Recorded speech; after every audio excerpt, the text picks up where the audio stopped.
Salut à tous. Bonjour, bonsoir.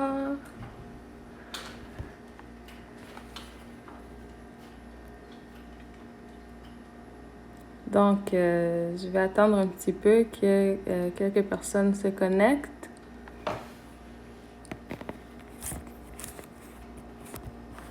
En fait, je voulais tout simplement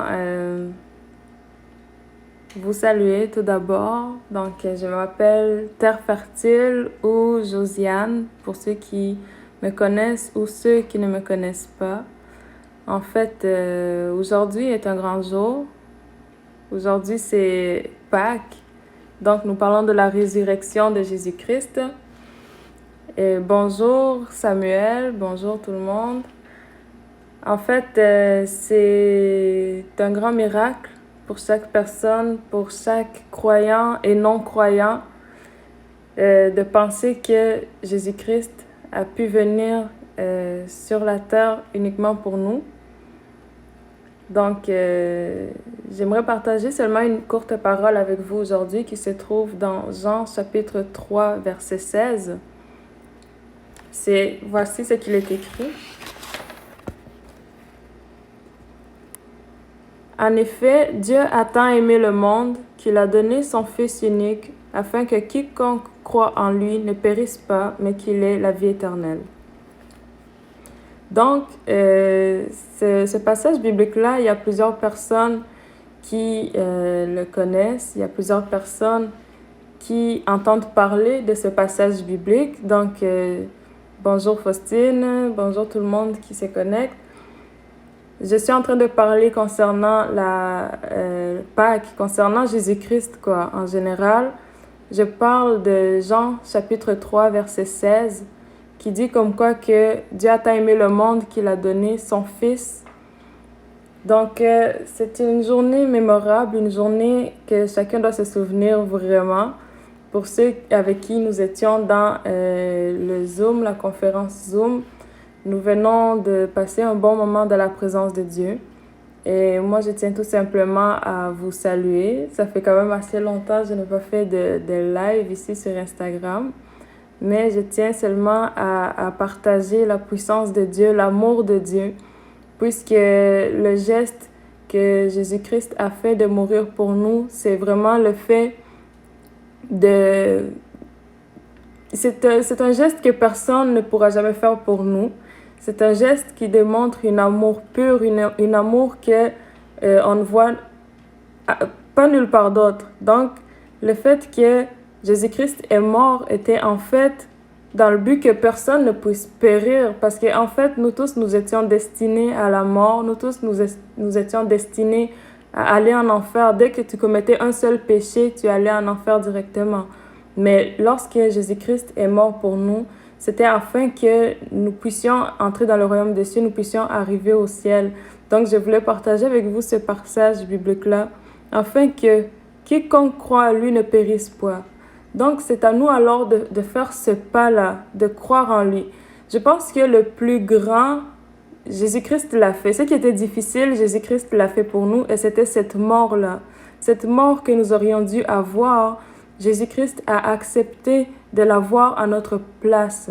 C'est comme si Jésus-Christ a fait 99% du travail pour nous permettre de rentrer dans le royaume des cieux. Et nous, ce qu'il nous reste à faire, c'est seulement le 1% qui est de croire tout simplement. Ce que Dieu nous demande est de croire. Ce n'est pas d'être intelligent, d'avoir des diplômes. Ce n'est pas de vraiment être, je sais pas moi, riche ou quoi que ce soit pour entrer dans le royaume des cieux. Ce que Dieu nous demande, c'est seulement de croire en lui. Et voilà que le royaume des cieux nous appartient aussi. Jésus-Christ, en mourant, il a tout accompli sur la croix.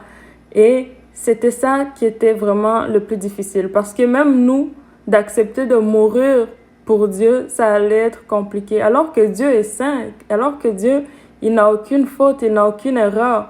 Mais Jésus-Christ, imaginez, lui, il a accepté de mourir pour des pécheurs, pour des tueurs, des criminels, pour des menteurs, les escrocs.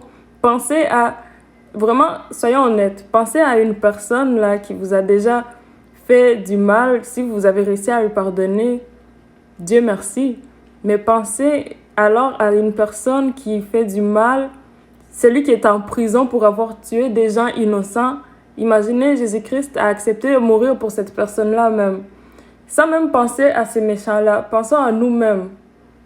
Toutes les fautes que nous commettons jour et nuit, toutes les erreurs que nous faisons à chaque instant dans nos pensées, dans nos paroles, dans nos actions, Jésus-Christ, lui, il accepte, il dit, ces gens-là, je vais mourir pour eux, afin qu'ils puissent entrer dans le royaume des cieux. Donc, vraiment, c'est une journée de grâce. C'est une journée qui me fait toujours penser à la grâce de Dieu qui est immense. L'amour de Dieu est incomparable. Et vraiment, ce que Dieu nous demande est de croire. Et croire, c'est tellement peu comparé à ce que Jésus-Christ a fait.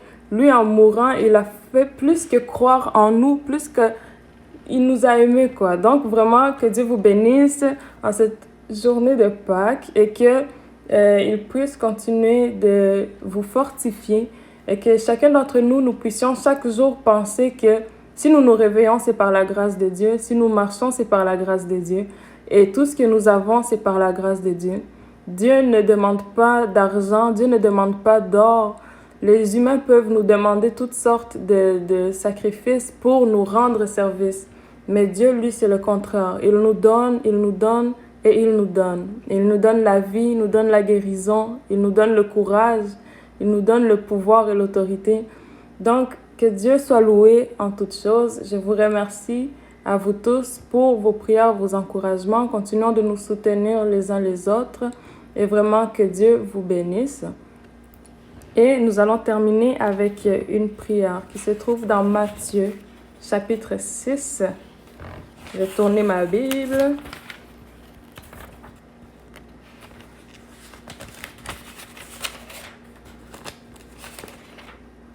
Matthieu chapitre 6, versets 9 à 13. Je vais lire au nom de Jésus-Christ. Voici ce qu'il est écrit. Voici donc comment vous devez prier. Notre Père céleste, que la sainteté de ton nom soit respectée. Que ton règne vienne, que ta volonté soit faite sur la terre comme au ciel. Donne-nous aujourd'hui notre pain quotidien. Pardonne-nous nos offenses comme nous aussi nous pardonnons à ceux qui nous ont offensés. Ne nous expose pas à la tentation, mais délivre-nous du mal. Car c'est à toi qu'appartiennent dans tous les siècles le règne, la puissance et la gloire. Amen. Donc, que Dieu vous bénisse. Joyeuse Pâques à tout le monde. Et je prie que vos requêtes soient répondues. Dieu entend les prières. Dieu exauce. Persévérez dans la prière. Persévérez dans la foi. Tout ce que nous devons faire pour être sauvés, c'est de croire. Croire que nous allons obtenir cette guérison. Croire que nous allons obtenir ce diplôme, croire que nous allons obtenir ce travail dont nous prions pour, croire. Donc, c'est de croire que Dieu est capable, c'est de croire que Dieu a déjà tout fait, et voilà que nous obtenons. Croyons en Dieu, puisque c'est Jésus-Christ qui fait tout pour nous. Il sait que nous n'avons pas le pouvoir, il sait que nous n'avons pas cette capacité-là de nous sauver nous-mêmes. Voilà pourquoi il est notre Sauveur, voilà pourquoi il est notre Seigneur, voilà pourquoi il est notre Dieu. Donc, que Dieu vous bénisse. Merci à tous. Je voulais seulement partager ce petit moment avec vous. Et si jamais vous avez des questions, vous pouvez toujours me les poser. J'essaierai de les répondre. Mais je vous souhaite une bonne soirée, une bonne journée dans la présence de Dieu. À la prochaine. Bye!